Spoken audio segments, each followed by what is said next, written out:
Class 7, our chapter 6 in science, topic convection. Last we read about conduction, next convection. The phenomenon of transfer of heat from hotter to colder place in liquid or gases is called convection of heat. तो ऐसा phenomenon जो heat को transfer करता है hot object to cold object, लेकिन ये केवल liquid और गैसेज में होता है, इसलिए इसे कॉन्वेक्शन कहा जाता है. Liquid and gases are bad conductors of heat. Liquid और गैस जो है वो एक इंसुलेटर या बैड कंडक्टर होते हैं हीट के, and so heat is not transmitted through them. इनमें से हीट ट्रांसफर नहीं हो सकती है बाय कंडक्शन. कंडक्शन के थ्रू इनमें से हीट ट्रांसफर नहीं हो सकती है. When liquid and gases are heated, जब लिक्विड और गैस को आप हीट करते हैं, हॉट लिक्विड और गैस बिकम लेस डेंस. तो जब लिक्विड गर्म होता है या गैस काफ़ी हॉट हो जाती है तो वो लेस डेंस यानी काफ़ी कम घनत्व वाला होता है, एंड राइज और ऊपर उठने लगता है. द लिक्विड और gas from the colder portion, तो जो लिक्विड और गैस जो किसी कोल्डर पोर्शन का है, flow downward to fill the vacant space, तो वो उस स्पेस को भरने लगता है जो वार्म या हॉटनेस के कारण हो गया था. दीज लिक्विड और gases again get heated and rise. इस लिक्विड और गैस को अगर आप अगेन हीट करते हैं तो ये ऊपर बढ़ता है. This continuous process result in the formation of current. तो इस कंटिन्यूस प्रोसेस से करंट का फॉर्मेशन होता है जिसे कॉन्वेक्शन करंट कहा जाता है. इंपॉर्टेंस ऑफ कॉन्वेक्शन करंट देखिए. फर्स्ट है ventilator and exhaust fan are usually near the ceiling of the room. आपने देखा होगा आपके रूम में जो वेंटिलेटर्स होते हैं या एग्जॉस्टेबल फैंस होते हैं वो सीलिंग के यानी छत के पास होते हैं. Because the air we breathe out is warmer. जो आप एयर ब्रीथ करके बाहर निकालते हैं वो वार्म होती है, and lighter than ordinary air, और एनवायरनमेंट की एयर से लाइट होती है.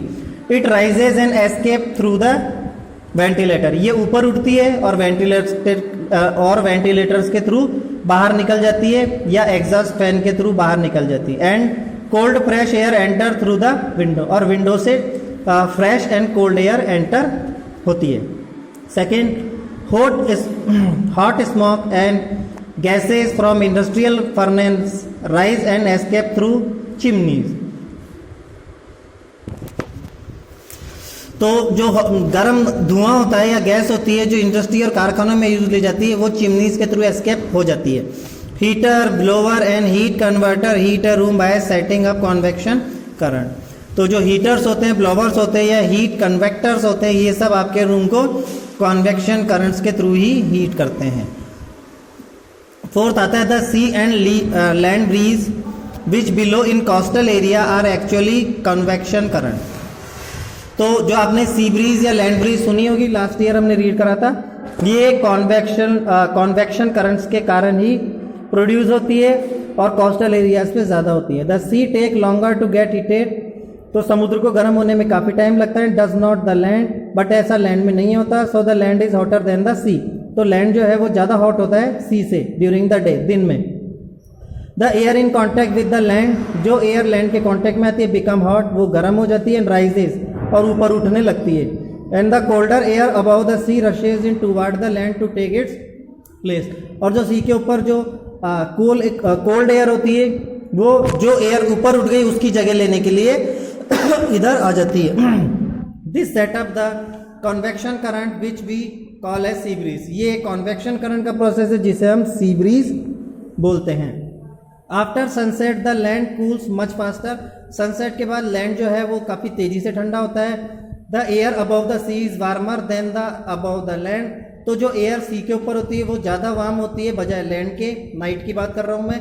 इट राइजेज, तो सी वाली जो एयर होती है वो ऊपर उठती है. And the cooler air above the land move out toward the sea. तो जो हमारे लैंड की जो एयर होती है जो हल्की कूल होती है ये लैंड की तरफ, सी की तरफ जाने लगती है, और we call this land breeze, और हम इसे लैंड ब्रीज कहते हैं.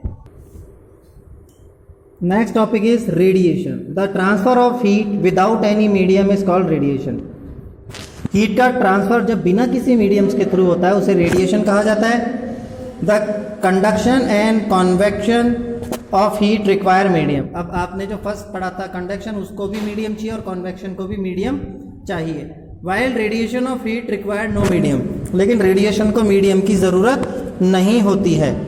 It travel as a the propagation of light, ये जैसे लाइट ट्रेवल करती है ये उसी तरीके से वर्क करती है। You know that there is no medium like air present our atmosphere, हमारे एटमोसफेयर से ऊपर स्पेस में एयर जैसा कोई भी मीडियम मौजूद नहीं है।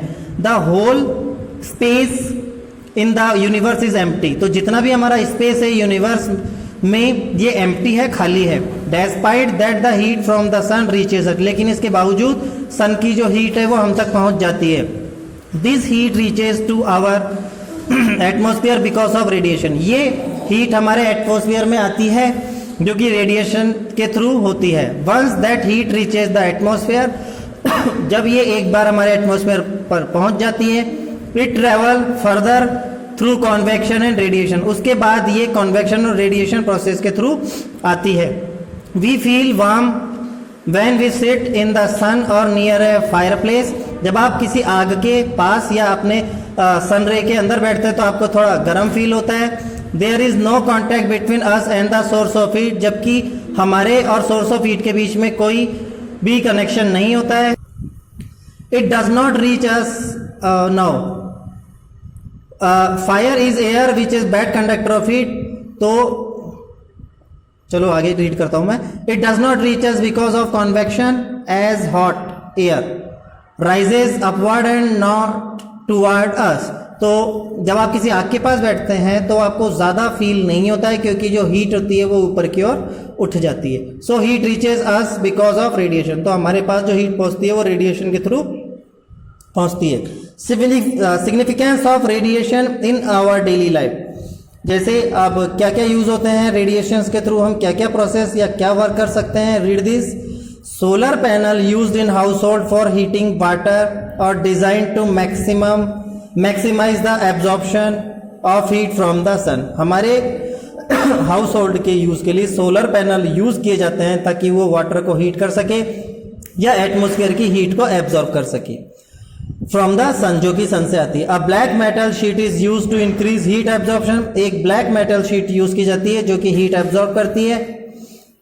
Electric room heater is fitted with a curve and polished metal reflector behind the heating element, electric room heater जो होता है वो फिट किया जाता है कर्व एंड पॉलिश मेटल से, जो उसके पीछे एक रिफ्लेक्टर लगा होता है बिहाइंड द हीटिंग एलिमेंट, जो कि हीटिंग एलिमेंट के जस्ट पीछे होता है। This polish metal radiate more heat falling on it toward the person sitting in front of it, तो ये जो पॉलिश मेटल है ये ज्यादा हीट को रेडिएट कर पाता है और जो पर्सन उसकी रेंज में बैठा है उसको हीट महसूस होने लगती है।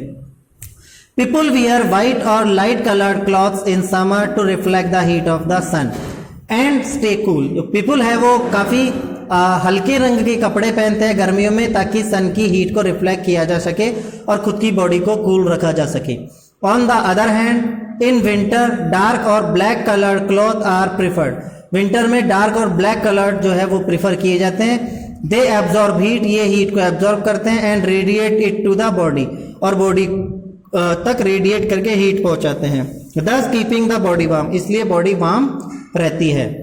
Base of some cooking utensil are painted in black colour, कुछ जो खाना बनाने वाले बर्तन होते हैं उनका जो बेस होता है या पैना जिसको तला बोलते हैं वो ब्लैक कलर से पॉलिश किया जाता है। While side of utensil are kept bright, जबकि जो उसकी साइड है वो हल्की लाइट कलर में रंगी जाती है। The black color of the bottom help it transfer of heat after absorbing it from the flame and radiate it toward the food kept in the utensil more efficiently. तो जो bottom में colour होता है जिसके कारण जो heat है वो ट्रैप या एब्जॉर्ब हो जाती है और जो खाना हमारा बन रहा होता है उसको हीट मिलती रहती है और प्रोसेसिंग चलती रहती है। The bright coloured side prevent the radiation of heat, तो जो राइट कलर है उसकी साइड है वो रेडिएशन ऑफ हीट से प्रिवेंट करती है यानी बचाती है।